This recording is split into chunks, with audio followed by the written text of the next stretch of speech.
प्रशासन की उदासीनता देखी और यह भी देखा कि जब जनता संगठित होती है तो बड़ी से बड़ी व्यवस्था को जवाब देना पड़ता है। इन्हीं अनुभवों ने मुझे यह पुस्तक लिखने के लिए बाध्य किया।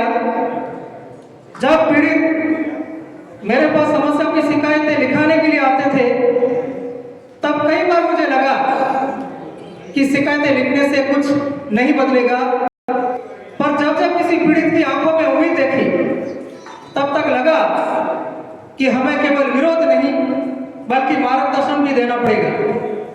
यही सोच जन न्याय अधिकार की प्रेरणा बनी।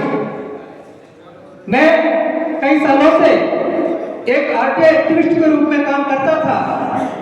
कई साथी नए आते थे, उनको सिखाता था कि हम कलम की ताकत से इस भ्रष्टाचार के ऊपर लगाम लगाने का प्रयास करेंगे। लेकिन जैसे वो आरटीआई लेकर किसी कार्यालय में आवेदन करते थे तो उनका एक नया नाम मिलता था, ब्लैकमेलर। जब ब्लैकमेलर का नाम मिलता था उनके सामने लोग उनकी मजाक उड़ाते थे, तब लगता था कि वाकई में हम आरटीआई कार्यकर्ता कभी नहीं बनेंगे, मरना पसंद करेंगे लेकिन आरटीआई कार्यकर्ता कभी नहीं बनेंगे। मैंने उसमें बदलाव करने के लिए मैं किसी भी सरकारी कार्यालय में जाता और मुझे कोई मेरा परिचय पूछता तो मैं उनको बेझिझक होकर के बताता मेरा कोई परिचय नहीं है, मैं एक ब्लैकमेलर हूं। मैं हर ऑफिस में जाके अपने आप को ब्लैकमेलर कहना चालू किया। जब अधिकारी सुनते थे तो बिना बताए एक ही बात कहते थे, भगवान सिंह लाभो हो सकता है क्योंकि खुला वही बोलता है कि मैं ब्लैकमेलर हूं। मेरी यही पहचान मुझे हर व्यक्ति तक पहुंचना चालू किया और मेरा सबसे बड़ा सौभाग्य ये रहा कि इस ब्लैकमेलर शब्द को उनके कानों के सामने जब मैं ठूस के बताता था तो वही अधिकारी शर्मिंदगी महसूस करते हुए मुझे सूचना उपलब्ध करवाते थे। और मेरा 2021 के बाद में राज्य सूचना आयोग में एक भी अपील करने की जरूरत नहीं पड़ी, क्योंकि ये कारण था कि हम लोग हमें क्या चाहते हैं, हम लोगों से क्यों डरे। लोग क्या कहेंगे इससे हमें कोई फर्क नहीं पड़ता है।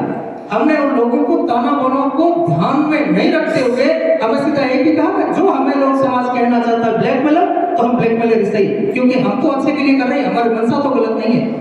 आदरणीय नरपत सिंह जी ने पहले बताया था कि कई बार अधिकारी काम करते तो उस अधिकारी की गलती करने की मंशा क्या थी। एक तो जानबूझ के होती है, एक तो मानवीय भूल से होती है। तो हमने उन मंशाओं को देखा कि हमारी मंशा कहीं गलत तो नहीं है। आज मैं पूरे बाड़मेर जिले में कोई भी अधिकारी मुझे ये आकर के कह देता है कि भगवान सिंह हमने आरटीआई ब्लैकमेलिंग के नाम पर हमें परेशान करके पैसे मांगे या उगाई किया, तो मुझे सरेआम फांसी के फंदे पे लटका देना, मैं लटकने को तैयार हूं। और मैं इतना दावे के साथ कहता हूं कि मुझे अगर सरकार सुरक्षा दिलाए और मुझे बाड़मेर जिले को 1 रुपए का अगर बजट न दे, जितना ये प्रशासनिक अधिकारियों के ऊपर जितनी योजनाओं में पैसे खर्च किए जा रहे हैं उतने मुझे संसाधन उपलब्ध करवा दे, मैं इतनी रिकवरियां करवा के मैं बाड़मेर का विकास को 4 गुना करने की दिशा में, क्योंकि इतने हमारे पास संसाधन नहीं होता, हम विषम परिस्थितियों से लड़ रहे हैं।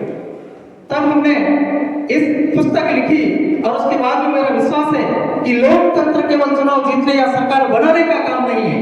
लोकतंत्र की असली नींव जनता, जन भागीदारी और जवाबदेही है। जब तक शासन जनता के प्रति उत्तरदायी नहीं होगा तब तक लोकतंत्र अधूरा रहेगा।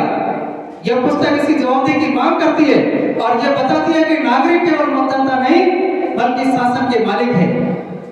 और यह जो पुस्तक मैंने लिखने का शुरुआत किया, कई बार एक व्यक्ति ने मेरे को बैठ के पूछा, क्या सर आज तो आप बैठते हो, हमारे पास हर समय अपील के लिए आवेदन के लिए तैयार रहते हैं, कभी हमारे पास 1 रुपया नहीं होता फिर भी आप हमारी मदद करते हैं। कल हो सकता है कि आप इतने सरकारों से पंगे लेके बैठे, कल आप नहीं रहे तो हमारा मार्गदर्शन कौन करेगा।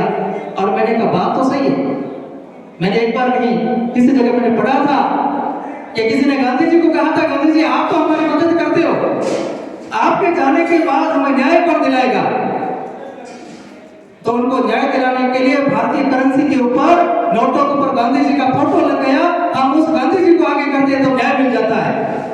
तो हमारा कभी नोटों के ऊपर फोटो तो मेरा नहीं लग सकता है, मैं उस हिसाब से तो मैं न्याय नहीं दिला सकता हूं। तब मैंने एक विचार किया कि इसके लिए हमें कुछ अलग विचारों ने मुझे बातें की। ग्रामीण शासन की बात करें तो पंचायत, ग्राम सभा और स्थानीय संस्थाएं लोकतंत्र की जड़ है, लेकिन आज वही सबसे अधिक उपेक्षित है। गांव में मूलभूत सुविधाएं, पानी, सड़क, स्वास्थ्य, रोजगार और पारदर्शिता की कमी स्पष्ट दिखती है। योजनाएं आती है, बजट आता है, पर जमीन तक लाभ नहीं पहुंचता।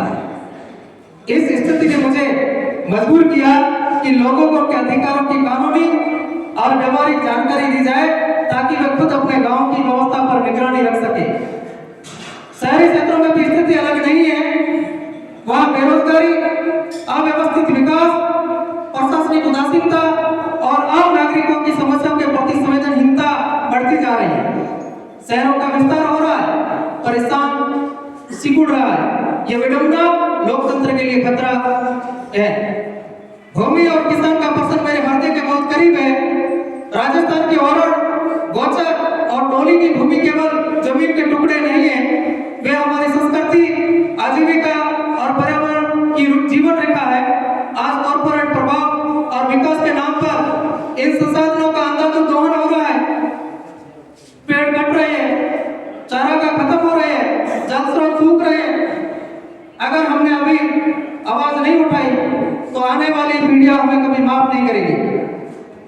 इसलिए इस पुस्तक में पर्यावरण संरक्षण और सामुदायिक संसाधनों की रक्षा को विशेष स्थान दिया गया है। शिक्षा और समाज की बदलती तस्वीर भी चिंताजनक है। शिक्षा सेवा के बजाय व्यापार बनती जा रही है और युवा दिशा के अभाव में भटक रहा है।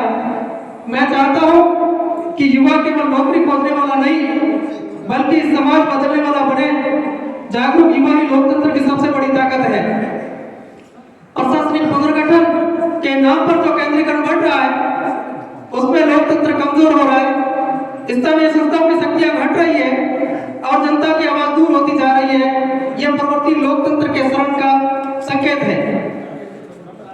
इसलिए हमें कानून, अधिकार और संवैधानिक उपायों को समझकर अपनी लड़ाई खुद लड़नी पड़ेगी।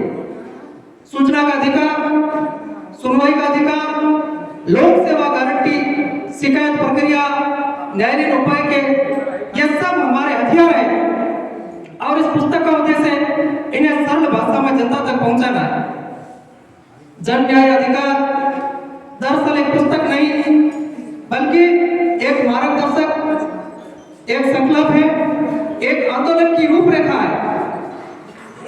मैं चाहता हूं इससे पढ़ने वाला हर व्यक्ति अपने अधिकारों के प्रति सजग बने, अन्याय के सामने खड़ा हो और समाज में परिवर्तन का वाहक बने।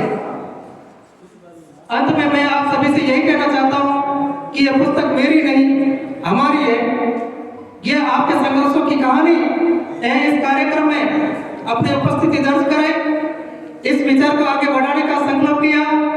आइए हम सब मिलकर यह प्रण लें कि जन अधिकार मंच के माध्यम से जन न्याय अधिकार केवल एक पुस्तक न रहे, बल्कि एक जन आंदोलन बने, एक ऐसी चेतना बने जो हर गांव, हर ढाणी, हर दिल तक पहुंचे।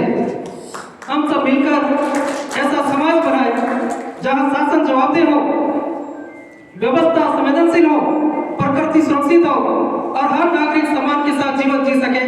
इन्हीं शब्दों के साथ मैं आप सभी का हृदय से धन्यवाद ज्ञापित करता हूं और आशा करता हूं कि जन न्याय अधिकार की ये मसाल जन जन तक पहुंचेगी और परिवर्तन की लौ जलाएगी। बहुत बहुत धन्यवाद।